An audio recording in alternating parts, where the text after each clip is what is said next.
Hello friends, welcome to my YouTube channel English with Maya. And कैसे हैं सभी लोग?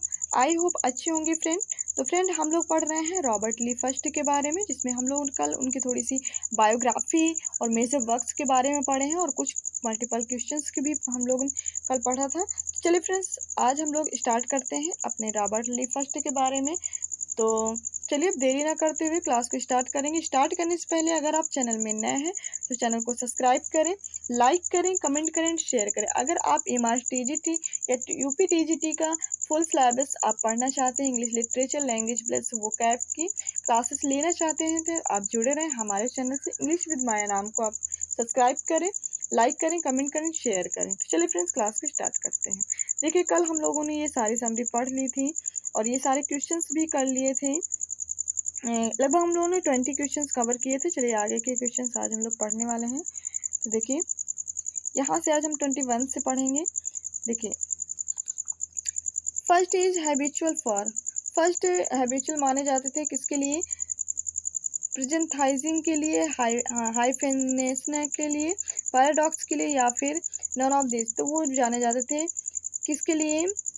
पैरेंथेसाइजिंग के लिए। किसके लिए? पैरेंथेसाइजिंग के लिए। सो राइट ऑप्शन ए बन जाएगा। चलिए देख लेते हैं next one. The object in writing poetry is to make all poems sound as different as possible for each.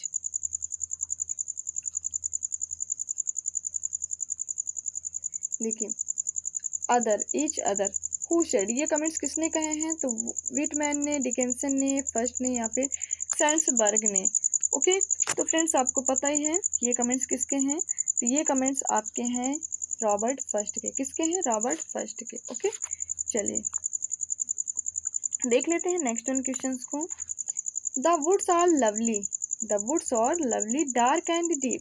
ये जो कोटेशन है, these famous words are form. तो ये कोटेशन किस वर्क से लिए गए हैं? रॉबर्ट ली फर्स्ट के। तो stopping by woods on a snowy evening, या फिर मेंडिंग वॉल, या फिर द गिफ्ट आउटराइट, या फिर नन ऑफ दिस। तो ये जो कोटेशन ली गई है फ्रेंड किससे? Stopping by woods on a snowy evening से कोटेशन ली गई है, क्योंकि इसमें भी वुड्स के बारे में बात कही गई। द वुड्स आर लवली, है ना। जंगल क्या बन जाता है? एकदम लवली, डार्क एंड, और वहाँ पे क्या होता है? डार्क एंड डीप होता है। ठीक है, तो ये किस पोएम से उठाई गई है? Stopping by woods on a snowy evening. ये किसकी पोएम है? रॉबर्ट ली फर्स्ट की पोएम है। ओके, चलिए देख लेते हैं नेक्स्ट वन, जो कि किसकी पोएम फेमस थी। तो ये नेहरू की भी पोएम फेमस थी। रॉबर्ट ली फर्स्ट की नेहरू, चाचा जो नेहरू थे, नेहरू की फेमस पोएम थी ये, stopping by woods and on a snowy evening. ठीक है, तो ये भी बात आप अच्छे से याद रखेंगे। North of Boston is known as, जो नॉर्थ ऑफ बोस्टन नाम से जाना जाता है, तो कौन सी बुक थी? बुक ऑफ बाइबल थी, बुक ऑफ वुमन थी, बुक ऑफ होमोसेक्सुअल थी, या फिर बुक ऑफ पीपल थी। तो जो नॉर्थ ऑफ बोस्टन नाम की जो बुक्स थी वो किसके बारे में थी? बुक ऑफ पीपल के बारे में लिखी गई थी। किसके बारे में? बुक ऑफ पीपल के बारे में जानी जाती है। ठीक है, north of Boston, book of people. Okay, चलिए देख लेते हैं नेक्स्ट वन।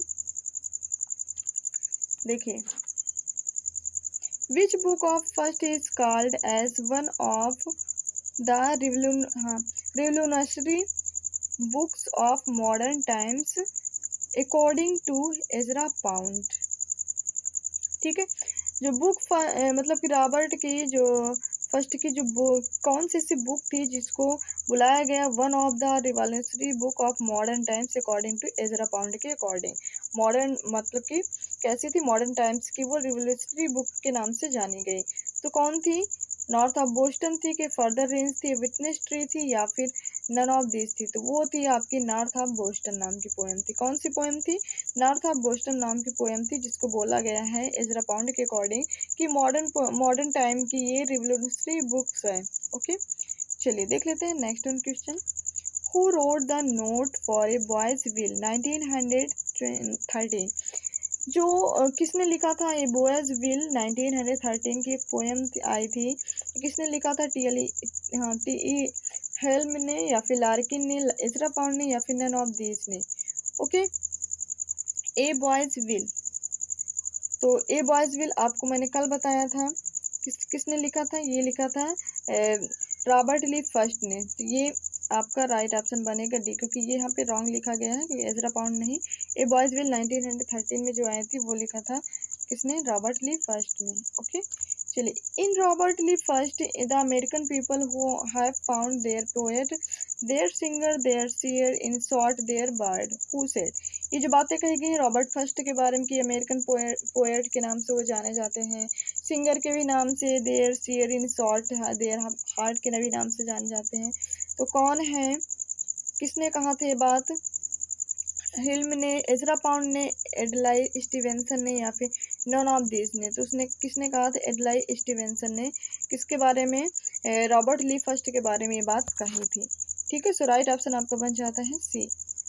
चलिए देख लेते हैं नेक्स्ट उन क्वेश्चंस को। First life and his art summed up the essential qualities for the New England he loved so much.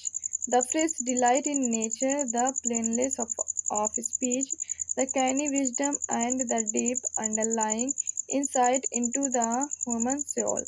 मतलब फर्स्ट की जो लाइफ थी, his art summer the essential qualities के लिए न्यू इंग्लैंड में जानी जाती थी। ही लव्ड सो मच, उसको सब लोग बहुत प्यार करते थे। The fresh delight and nature के लिए, किसके लिए?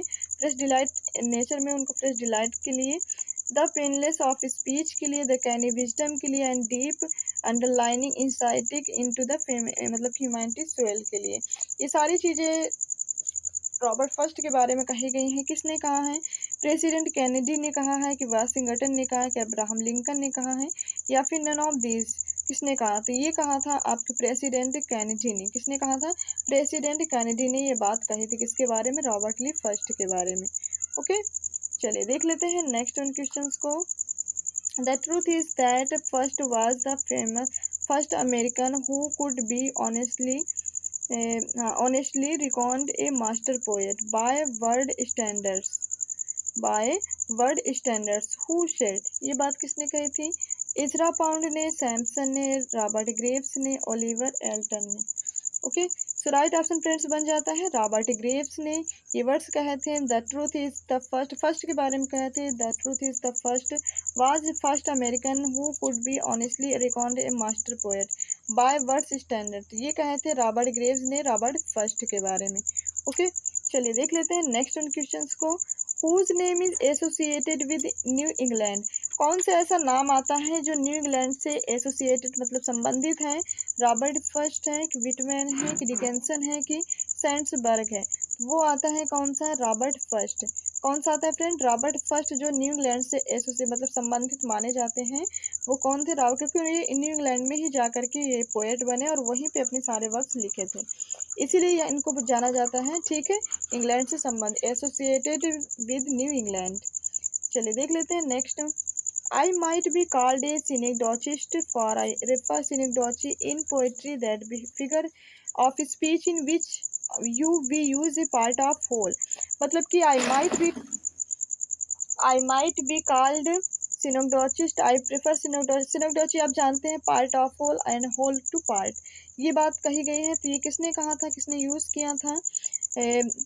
विटमैन ने, रॉबर्ट फर्स्ट ने, डिकेंसन ने, या फिर सेंट्सबर्ग ने? तो ये यूज़ किया था रॉबर्ट फर्स्ट ने।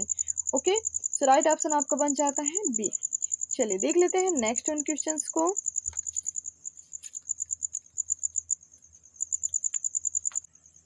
चलिए देखते हैं नेक्स्ट क्वेश्चंस को।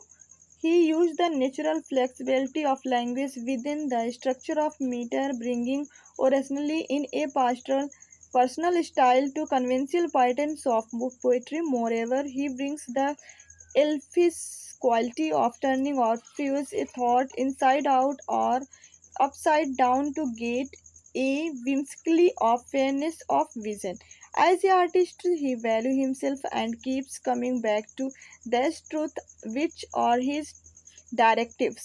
Who shed this about Frost, मतलब कौन से ऐसे राइटर थे जिन्होंने famous writer Robert Lee Frost के बारे में वर्ड्स कहे थे? तो कौन से थे? एल्बर्ट ओलिवर, एजरा, सैमसन, या फिर नन ऑफ दिस? तो फ्रेंड्स वो थे आपके एल्बर्ट एस ओलिवर। कौन थे? एल्बर्ट एस ओलिवर ने ये कमेंट्स कहे थे किसके बारे में? रॉबर्ट फर्स्ट के बारे में। सो राइट ऑप्शन आपका बन जाता है ए। चलिए देख लेते हैं नेक्स्ट उन क्वेश्चंस को। His poems do move from delight to wisdom।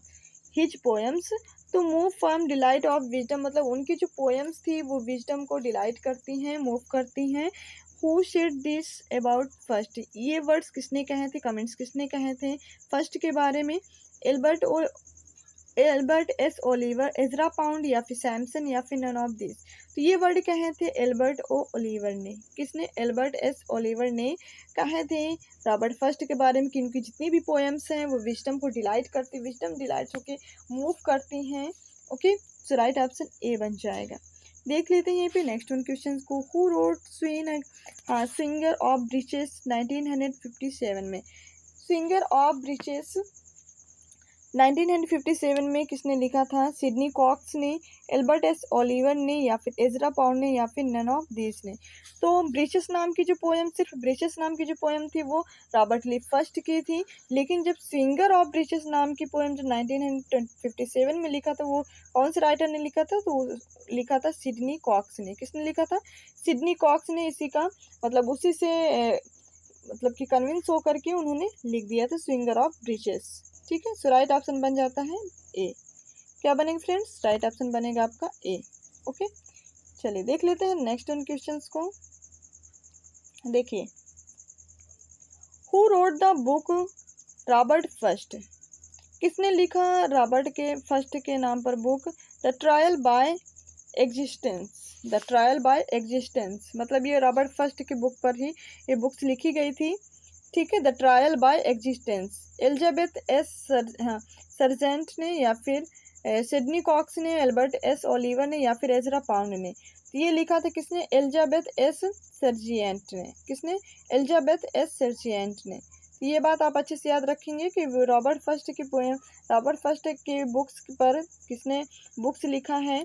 The trial by existence तो लिखा है एलिजाबेथ सर्जेंट। ठीक है, चलिए देख लेते हैं नेक्स्ट उन क्वेश्चंस को। देखिए, selected letters of Robert Frost edited by Lawrence Thompson was published in. Selected letters, Robert Frost के जो सिलेक्टेड लेटर्स थे एडिटेड बाय लॉरेंस थॉमसन के द्वारा क्या किए गए? एडिट किए गए, फर्स्ट पब्लिश। और उनको पब्लिश कब करवाया गया? 1964 में, 1965 में, 1966 में या फिर 1967 में। तो उनको फ्रेंड पब्लिश करवाए थे कब? 1900 कब? 64 में। कब पब्लिश करवाया गया? 1964 में। सो राइट ऑप्शन ए बन जाएगा। ओके, चलिए देख लेते हैं नेक्स्ट वन क्वेश्चंस को। It should be of the pleasure of a poem itself to tell how it can. The figure a poem makes it begins in delight and ends in wisdom. The figure is the same as for love. ये जो comments हैं ये किसने कहे हैं? ठीक है, Robert Frost के बारे में। तो Frost in the figure a poem makes, Frost in Birches, Frost in stopping by woods, none of this. तो फ्रेंड्स ये कमेंट्स कहे गए हैं किसके बारे में? जो फर्स्ट की पोएम थी फिगर ए पोएम मैक्स, उसके बारे में ये कमेंट्स कहे गए हैं। ठीक है, चलिए राइट ऑप्शन ए बन जाएगा। देख लेते हैं नेक्स्ट वन क्वेश्चंस को। No tears in the writer, no tears in the reader, no surprise for the writer, no surprise for the reader. ये जो कमेंट्स है किसने कहे हैं?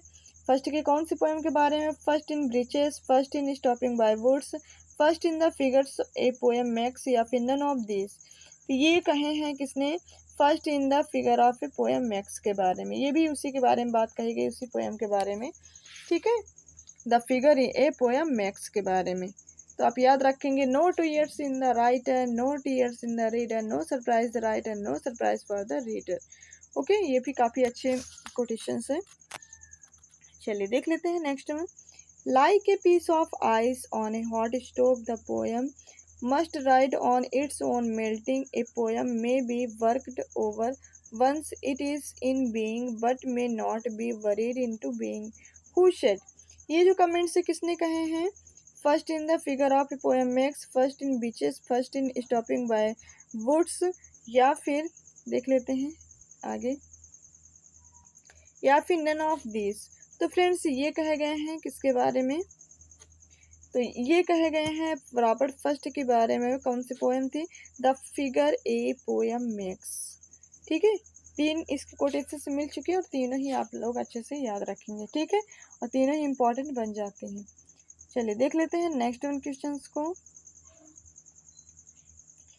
देखिए, रीड इन 100 टाइम्स मतलब it will for ever keeps freshness as a middle keeps it fragrance it can never lose its sense of a meaning that once unfolded by surprise as it went. Okay तो ये comments किसने कहे हैं कि उन्होंने 100 bars पढ़ा होगा, it will for ever keep और उनको 100 बार रखा होगा, freshness is medal keeps it's a fragrance, है ना, फ्रेग्रेंस। तो ये सारी बातें किसने कही हैं, किसके बारे में कही? From Frost is stopping by woods, Frost the figure a poem makes या फर्स्ट इन ब्रिचेस या फिर नन ऑफ दिस। तो ये भी कही गई है किसके बारे में? फर्स्ट की जो पोएम थी the figure a poem makes के बारे में। ठीक है, चलिए देख लेते हैं नेक्स्ट उन क्वेश्चंस को। देखिए, name first the poem which was sold for $15 in 1894 to New York Independent. मतलब कि जो फर्स्ट की रॉबर्ट फर्स्ट की जो फर्स्ट पोएम थी उसके नाम पर जिसे क्या किया था, $15 मिले थे 1894 में, कहाँ? न्यूयॉर्क में, इंडिपेंडेंट पर। तो कौन सी पोएम थी? माई बटरफ्लाई यानी elegy, your butterfly, their butterfly या फिर नन। तो उनकी आपको पता ही उनकी पहली पोएम थी माई बटरफ्लाई यानी एलजी, जो कि क्या थी, एक एलजी थी। ठीक है, दुखद पोएम थी, सैड पोएम थी। सो राइट ऑप्शन आपको बन जाता है ए। चलिए देख लेते हैं नेक्स्ट उन क्वेश्चंस को। इन 1912 में Frost sailed with his family to Glasgow and later settled in. 1912 में फर्स्ट ग्लासगो की अपनी फैमिली को क्या किया, सेल किया, लेटर सेटल, और कहाँ पे उन्होंने सेटल हो गए? ग्लासगो में, बेकन्सफील्ड में, कैलिफोर्निया में या फिर नन ऑफ दिस में। ओके, तो कहाँ सेटल हुए थे? तो वो सेटल हुए थे आपके बेकन्सफील्ड में। ठीक है, चलिए देख लेते हैं next. Who was the first American to write a favourable review the of Frost work. जो रॉबर्ट फर्स्ट वर्क का जो फेवरेबल रिव्यू रहता था मतलब उनके राइटिंग के बारे में, तो अमेरिकन टू राइट फर्स्ट, तो वो कौन से थे जो मतलब इनका रिव्यू देते थे? एजरा पाउंड, डिकेंसन, विटमैन या फिर नन ऑफ दिस। तो वो थे एजरा पाउंड। कौन थे? Ezra Pound. So right option a बनेगा। चलिए देख लेते हैं नेक्स्ट वन।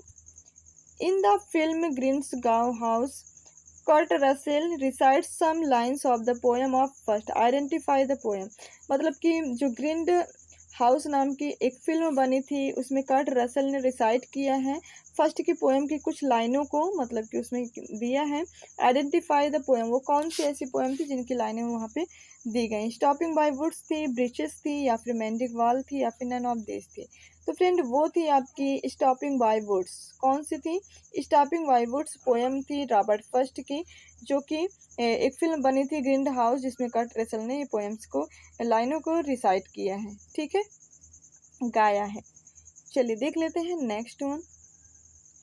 चलिए आज का लास्ट क्वेश्चन है, क्योंकि हम लोग एक पार्ट और कवर करेंगे रॉबर्ट ली फर्स्ट का जिसमें सारे क्वेश्चंस आपके अटेम्प्ट हो जाएंगे। ये आपका सेकंड पार्ट है। Robert Frost was Pulitzer prize 1924 for New Hampshire, 1931 for collected poems, 1937 for further range and he got prize for fourth time 1943। मतलब जो रॉबर्ट ली फर्स्ट थे उनको जब 4 बार क्योंकि प्राइज मिला है पुलित्जर प्राइज, इसमें 1924 में वो किसके लिए मिला था? न्यू हैम्पशायर के लिए जो उनका वर्क था, और 1931 में उनकी कलेक्टेड पोएम्स के लिए मिला था उनको पुलित्जर प्राइज, और 1937 में उनको फर्दर रेंज के लिए मिला था। तो चौथी बार जब उनको पुलित्जर प्राइज दिया गया 1943 में, तो कौन सी ऐसी पोएम थी जिसके लिए दिया गया? A witness tree, west running brook, a boy's will या फिर नन ऑफ दिस। तो वो थी फ्रेंड्स उनकी बुक ए विटनेस ट्री। कौन सी थी? ए विटनेस ट्री के लिए उनको 1943 में उनको पुलित्जर प्राइज दिया गया था। ओके, तो राइट ऑप्शन आपका बन जाता है फ्रेंड्स ए। ओके, तो ये थे फ्रेंड्स आपके टॉप 25 क्वेश्चन, और नेक्स्ट 25 या 20-30 क्वेश्चन हम नेक्स्ट पार्ट में पढ़ने वाले हैं रॉबर्ट ली फर्स्ट के बारे में। इसी तरीके 2 या 3 दिन में एक आपका राइटर्स पूरा पढ़ा जाएगा। तो आप लोग ज़रूर इसको ज्वाइन किए करें, और 1 से 2 बार आप वीडियो को देखेंगे तो आपके जितने भी क्वेश्चंस हैं आपके सारे ही बिल्कुल सही हो जाएंगे, और आपके एग्ज़ाम में सारे क्वेश्चन बिल्कुल सारे नंबर मिलने वाले हैं। ओके, तो चलिए फ्रेंड्स, कहीं जाने की आवश्यकता नहीं है। आप हमारे चैनल को नए हैं तो चैनल को सब्सक्राइब करें और सारे सिलेबस को पढ़ने के लिए हमारे चैनल को ज़रूर ज्वाइन करें, ज़रूर सब्सक्राइब करें और सेशन को लाइक ज़रूर कर दिया करें, सेशन को शेयर भी किया करें अपने फ्रेंड तक, ताकि उनको भी इस क्लास का फ़ायदा मिल सके। और कमेंट तो ज़रूर ही लिखा करें कि कैसी लग रही है क्लास। तो चलिए फ्रेंड्स, अब हम लोग क्लास को ओवर करेंगे। Thank you so much.